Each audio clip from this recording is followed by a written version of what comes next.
In the previous episode, an elder's body began to transform into a female, acquiring features such as a large chest, wide hips, and a curvy behind, much to their dismay.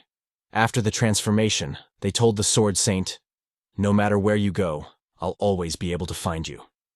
Upon witnessing this transformation, the Sword Saint realized that they were completely under the control of the Dark Gear. However, Sword Axe smiled upon hearing this, placed his hand on the Dark Gear, and challenged the Sword Saint, suggesting she was underestimating him and that his resentment made the dark power seem insignificant. He then forcefully removed the Dark Gear along with some skin. Upon seeing his new appearance, I was shocked. The elder had become a beautiful girl, which was the true form of Demon Burial. Feeling rejuvenated in her true form, Demon Burial was unfazed by the Sword Saint's declaration to destroy her that day. The Sword Saint summoned her phantom superweapon, the hoof armor of the legendary monster, Phantom Horse King, forged by the Dwarf King himself. This armor, which could increase the wearer's speed tenfold and grant the effect swift as wind, was her choice to defeat Demon Burial. Demon Burial, unconcerned, taunted the Sword Saint to come closer. The Sword Saint responded by appearing behind Demon Burial and using her mischop technique, destroying a 100-meter radius around them and creating a massive hole in the ground. Despite the power of the attack, the Sword Saint was stunned to see her phantom sword shattered. Demon Burial emerged unscathed, commenting that her body initially felt stiff, which prevented her from blocking a few blows, but acknowledged the Sword Saint's strength. Still determined, the Sword Saint thought about the Phantom Horse King, whose armor couldn't significantly injure Demon Burial, and pondered her next move. Demon Burial, warming up, waited for the Sword Saint to make her next move, which prompted the Sword Saint to summon 2 additional weapons from her storage and use weapon fusion. She created a more powerful weapon by combining the Stalactite Spear, forged over 1,000 years by the Dwarf King from a rare stalactite, and the Insect Scythe, also forged by the Dwarf King using the Insect King, Gem Mantis, as sickle. Additionally, she summoned the Cthulhu Cane and Explosive Knife, both super weapons with their unique dangers and powers. Combining all her super weapons, the Sword Saint launched an all-out attack on Demon Burial. Meanwhile, Demon Burial finished her warm-up, unbothered by the Sword Saint's fury and arrogance. The Sword Saint also summoned the Snow Silkworm Shield, a super weapon forged from the sacred beast, Snow White Silkworm's pupa silk by the Dwarf King, known for its toughness and cold air bursts. Demon Burial, however, stood her ground, challenging the Sword Saint's underestimation. Using the combined powers of her weapons, the Sword Saint created a twisted space with the Cthulhu Cane and allowed the Explosive Knife to continuously explode, releasing the Earth's core energy. She knew she could only maintain this energy for a short time before her mind risked invasion. Finally, the Sword Saint summoned the Hammer of All, a super weapon forged by the Dwarf King from the fossilized bones of a mammoth lord. Weighing 100 tons, even a normal blow from this hammer could unleash ultimate power. With this weapon, she aimed for Demon Burial, determined to end the confrontation. However, when Demon Burial used the splitting cut technique and sliced through the Sword Saint's powerful weapon, the Sword Saint was taken aback by the attack. She realized that if she didn't block this attack, she would die. So, without wasting any time, she used Abyss Magic, 7 guard swords, and suddenly, 7 swords appeared in front of her as a shield. However, this was not enough to block Demon Burial's attack, which broke through the Sword Saint's defense and heavily damaged her. In just 0.8 seconds, Demon Burial killed the Sword Saint. Seeing the Sword Saint in this state, Demon Burial wondered if she was truly inadequate. Yet, she was not satisfied with the fight. This was just a warm-up for her. The real battle was about to begin. So, she used her demonic axe to search for any heartless ones. With the help of her demonic axe, she could see for thousands of miles. Suddenly, she saw a house in the middle of nowhere. This was the Leping house, where Leping and Elizabeth lived. She was thrilled to see Elizabeth and exclaimed that she was heading there right away. Meanwhile, at the Leping house, Elizabeth grabbed the remote and turned on the air conditioner, remarking, "Indeed, it's better to go home, turn on the air conditioner, watch TV, and eat chips. I really have to leave all that troublesome world domination thing to you." However, Leping felt physically and mentally exhausted every time he had to go out, wondering if ruling the world was truly not for him. Elizabeth disagreed, insisting that they must do what they have agreed upon, and assured Leping not to worry, promising to aid him. However, Leping was frustrated because of what she had done in the Sword Saint Guild. He asked Elizabeth if she could inform him before taking such actions next time. Some time ago, in the Sword Saint Guild, Elizabeth had killed one of the elders, shocking the Sword Saint Guild president, Elder Sword, who immediately alerted everyone. Butler Ace, the red-haired girl Anna, and her sister unsheathed their swords to attack Elizabeth. Blue Sword also released his sword ki, but after the great apostle took over his body, there was not much ki left in him. Meanwhile, Prince Brian was surprised by Elizabeth's overwhelming power, thinking he'd better watch the show from the sidelines. After the incident, Mr. Bose tried to calm everyone down, asking them to listen to him. He then turned to Leping, asking if he could explain the current situation. Leping was confused, wondering what situation Mr. Boss was referring to. Elizabeth explained that, given their level, it was no surprise they had been infiltrated by the Dark Guild. Leping, confused, asked Elizabeth what she meant. She then showcased the sword skill Mr. Tagore had given to Leping, insisting that everyone should pay attention. Subsequently, she unleashed her resolve magic, and suddenly, a parasite appeared in front of everyone. The Sword Saint Guild's president, Elder Sword, was profoundly shocked by the appearance of the parasite. Upon realizing he had been discovered, the parasite began to ponder its next move. However, upon seeing Leping as an easy target with no magic, it immediately attacked him. Leping was taken aback by this sudden assault, having no time to react. Fortunately, Elizabeth acted swiftly and killed the parasite. After Elizabeth had dealt with the parasite, Butler Ash noticed that Mr. Tagore's body was a spell technique. The girl with yellow hair was shocked by this revelation, wondering if even a prominent figure like Mr. Tagore had joined the Dark Guild. The girl with red hair, Anna, explained that it made sense. More and more people were accepting the power of the Dark Guild, and they were able to evade the detection of the Sword of Purification through advanced techniques. Elizabeth commented that this technique was more than a simple mechanism.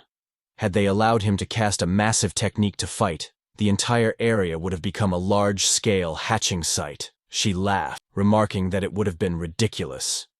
Meanwhile, Leping was still reeling from the encounter, wondering if what had attacked him was indeed a parasite. The prospect of being bitten seemed daunting. Elder Sword, curious, questioned Elizabeth on how she discovered the parasite. Elizabeth, however, chose not to disclose her method, stating that it was none of his concern.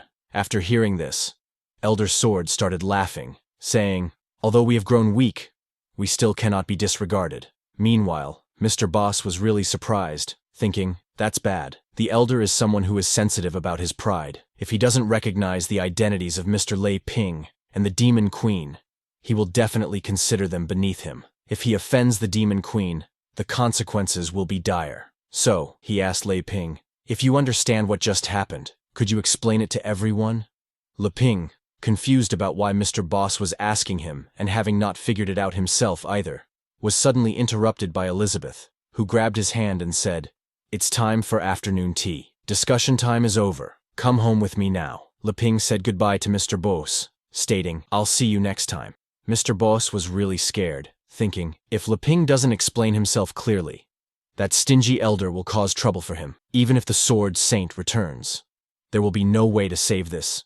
Elizabeth became really angry at Mr. Boss, asking him, "Do you want to die?" After hearing this, Mr. Boss quickly shut his mouth and said goodbye to Elizabeth, happily. Meanwhile, Elder Sword asked Butler Ash to follow him. They were going to the south right now to investigate the Sword Saint matter. In the present, Leping asked Elizabeth, "If something like that happens in the future, tell me in advance so I can be mentally prepared." Meanwhile, Elizabeth was thinking, there are two pieces of information worth mentioning now. One is that the guy's glasses can detect other people's magic, probably forged from Jim's red demon eyes. Secondly, the magic power of that one is different from that of the Dark Guild. It's clear that there are still other evil forces outside of the Dark Guild who are on the move, but that doesn't matter. Emilia has eradicated the headquarters of the Dark Guild, and the source of this trouble is no longer there. The remaining ones are just left for Leping to deal with as an adventurer. However, that magic truly scared Leping. He is really glad no such things are living in his yard. But he was really curious and asked Elizabeth, how could she sense that he was a bad guy? Leping wondered if Elizabeth could teach him that skill. He then realized it must be a form of magic that requires magical power, which he lacks the talent for. Elizabeth knew that when the glass was detecting magic power, There was no magical reflection. She explained, "If you're not as strong as me, you won't be able to detect it under normal circumstances. But wearing clothes made by you, you don't need a magical reflection to detect all malicious intentions the other party wishes to inflict." Leping, feeling underestimated, questioned if his inquiry was perceived as mockery, aiming to challenge her authority as the Demon Queen. Elizabeth, visibly annoyed, retorted that Leping was not worth her attention. Feeling anxious, Leping asked Elizabeth what he should do next. "Is it really enough to just swing the sword 1,000 times a day? I need to learn some sword moves, right? But the Sword Saint Guild refused to take me in. Why don't you teach me?" he implored. Elizabeth firmly declined, outlining the prerequisites for him to rule the world. He must rely solely on his swordsmanship and magic. Besides his clothes, he cannot take any of his other creations with him. And although she will accompany and guide him, she will not teach him any magic or swordsmanship. Confused, Leping wondered when they had agreed on these terms. Elizabeth replied, "We agree on them just now." Frustrated, Leping threatened to seek Uncle Bose's guidance again. Even if he switched to cards, Uncle Bose should still be able to teach him the swordsmanship he had learned before. However, Holy Sword Alpha, transforming into his human form, advised Leping to give up, stating that they simply could not teach him pure swordsmanship. Leping, puzzled, asked what pure swordsmanship was. Alpha explained that even without relying on magic, none of their techniques would be effective. He questioned why anyone would learn pure swordsmanship just to strengthen their body if magic was available. Leping, conceding to Alpha's logic, admitted, "What you're saying makes sense. In this magical world, combat demands the use of magic sword techniques that integrate magic. However, a sudden recollection of pure swordsmanship and body strengthening made Leping stand up from his seat and head towards the bookshelf, exclaiming that he had found what he was looking for. Holy Sword Alpha, curious, wondered what Leping had discovered, especially since this was his first visit in a while. Leping recalled obtaining the item randomly from the system as a gift, only to discard it on the bookshelf where it collected dust. Was this the item he was referring to? Holy Sword Alpha was curious about what kind of place could keep Elizabeth so engaged, preventing her from wanting to rule the world. He decided to investigate but was surprised by the many unfamiliar things he encountered. Questioning what these strange items were, as he ventured further, he suddenly felt an intense killing intent. Unable to discern the source, he realized he had just been metaphorically killed. He wondered, was it him? No, such a sharp intent didn't match. Was it her? That didn't seem right either, as her killing intent should be more violent and terrifying. He then realized the intent was emanating from the kitchen, but was shocked to see kitchen knives. How is this possible? I am the king of weapons, Holy Sword Alpha, unable to comprehend how he could feel threatened by mere kitchen knives. Overwhelmed by fear, he fled the house, declaring his refusal to stay. Leping, confused by Alpha's sudden departure but not overly concerned, had finally found what he was searching for. The Tai Chi sword technique, known for its ease of learning and moderate exercise, promised health benefits like disease prevention, life extension, and fitness maintenance, and could even prevent osteoporosis and arthritis. It aimed to unveil the mysteries of nature. Surprised by his previous disregard for it, Leping found the book useful now. It outlined 13 Tai Chi sword movements, seemingly simple and learnable by individuals of all ages, without requiring magic. Now, he was genuinely curious if it could be effective in battle. So, he asked Elizabeth if she could help him with a sword manual he had found. Elizabeth, feeling sleepy after eating so many chips, declined Leping's request, advising him to go and play by himself as she wanted to lie down for a bit. Leping was really disappointed with Elizabeth's response, stating that he would go out to find Alpha and try it out. After Leping left, Elizabeth started smiling, thinking to herself, "You won't be able to master swordsmanship anytime soon. I'll just let you practice slowly and blindly on your own. When you hit a wall and have no idea what to do next, I'll step in and guide you. Only then can I underscore my superior position to you." Leping, after coming out of the house, started calling Holy Sword Alpha's name, asking where he was. But suddenly, he noticed that Holy Sword Alpha had turned into his sword form again. Confused, Leping warned Holy Sword Alpha that if he ignored him, he would take it as his consent to start practicing now. However, there was no response from Holy Sword Alpha. So, he opened the Tai Chi sword skill book and began practicing the first move. Like a dragonfly, touching the water. Meanwhile, 300 kilometers away, Toad Immortal, A level 3-star demon ancestor and the frog shown at the start of this manhwa was in bad shape, his body covered in blood. He was fighting with Demon Burial, so he used his stomach acid mist technique and attacked Demon Burial. However, the technique did not work, and Demon Burial began attacking, declaring that as long as she killed him, the others would obediently surrender. So, she used Chopping Shoot and attacked him, sending Toad Immortal flying across the field.